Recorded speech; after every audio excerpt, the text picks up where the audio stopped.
billahi minash shaitanir rajim. Bismillahirrahmanirrahim. Toutes les louanges sont à Allah, Seigneur des mondes. Ô Allah, envoie tes salutations sur le prophète et sur sa sainte famille. Zadarana Bibi Zahra, Assalamu alaikum wa rahmatullahi wa barakatuh. Aujourd'hui, nous allons parler de cette femme sans qui Karbala ne serait pas Karbala. Oui, vous l'avez compris, nous allons parler de Bibi Zainab salamullahi alayha. Bibi Zainab a été l'associée et la partenaire de l'imam Hussein alayhi salam dans cette mission divine. Ils ont tous les deux travaillé parallèlement pour que l'islam soit sauvé et nous parvienne. À Karbala, c'est Hussein qui emmenait les corps des martyrs au campement et dans les tentes, c'est Zainab qui soutenait les femmes quand elles voyaient les corps. À Karbala, c'est Hussein qui rassurait les compagnons et les hommes. Et après Karbala, c'est Zainab qui prenait soin des femmes et des enfants. À Karbala, c'est Hussein qui protégeait son groupe. Et à Sham ainsi qu'à Koufa, c'est Zainab qui veillait sur son groupe. Karbala serait incomplet sans Bibi Zainab. Elle était une abida et elle faisait beaucoup de ibadat. Lors de son adieu final, l'imam lui demanda de ne pas l'oublier dans ses namaz et shab. Elle faisait preuve d'un grand courage. Elle a assuré la protection de l'imam Sajjad jusqu'à Medina. On voit qu'à Sham et Ghariba, lorsque les tentes commençaient à brûler, elle sauva l'imam Sajjad du feu. De plus, dans le palais d'Ibn Ziyad, lorsque celui-ci vit que l'imam Sajjad était encore en vie, il ordonna à ce qu'on le tue.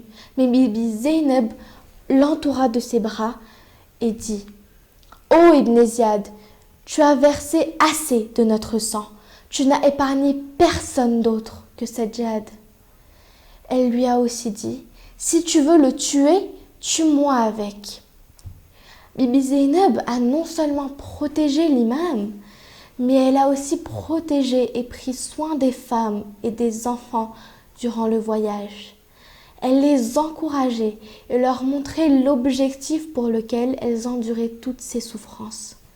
Il est dit que pendant le voyage, lorsque les enfants assis seuls sur les chameaux sans leur mère tombaient, les soldats de Yazid refusaient de s'arrêter.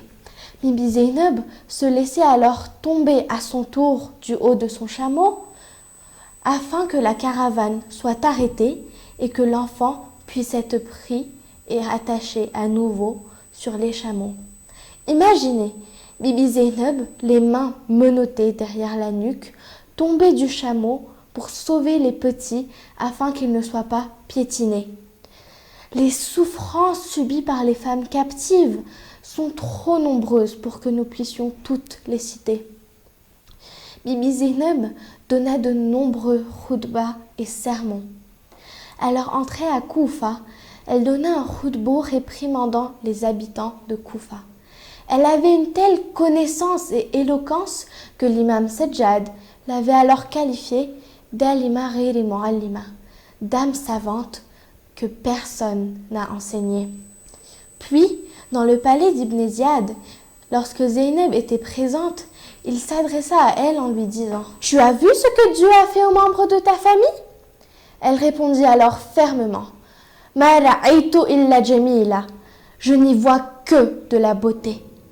Elle défiait Ibn Ziyad, qui devenait alors rouge de colère. Les réponses de Bibi Zainab aux questions d'Ibn Ziyad étaient d'une telle logique et vérité qu'il ne pouvait ignorer ce qu'elle disait. Les discours de Bibi Zainab et de l'imam Sajjad avaient un tel impact sur le public que le peuple critiquait Ubaydullah ibn Ziyad.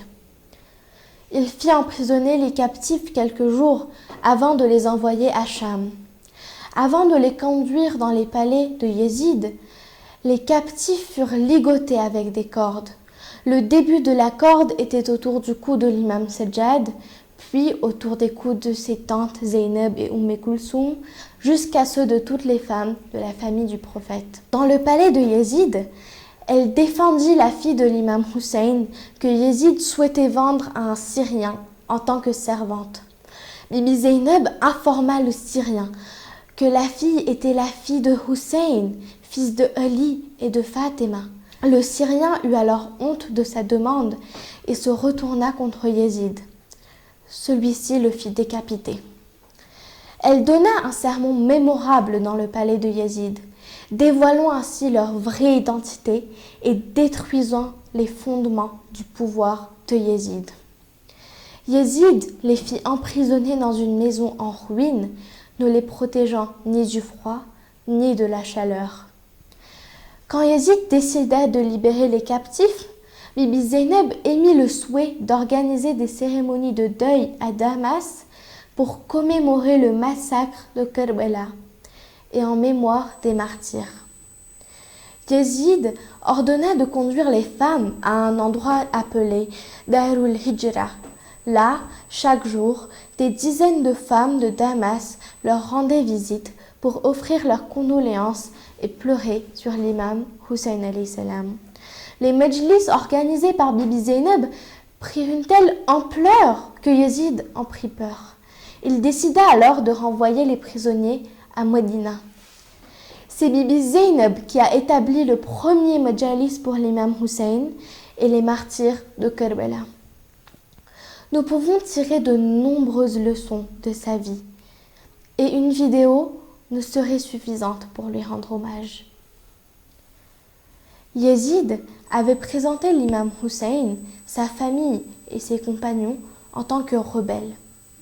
Mais grâce au sermon de Bibi Zainab, elle a fait connaître l'identité réelle de l'imam Hussein, qui était le petit-fils du prophète, et elle a mis à nu le vrai visage de Yezid, dont l'objectif était d'anéantir l'islam.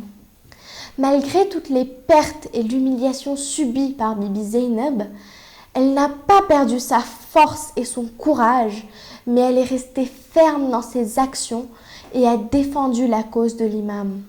Elle a résisté à l'oppression de Yezid. Elle a eu la patience de défendre et d'exposer au grand public ce qui s'était passé à Kerbela, et elle a porté sa voix contre l'injustice.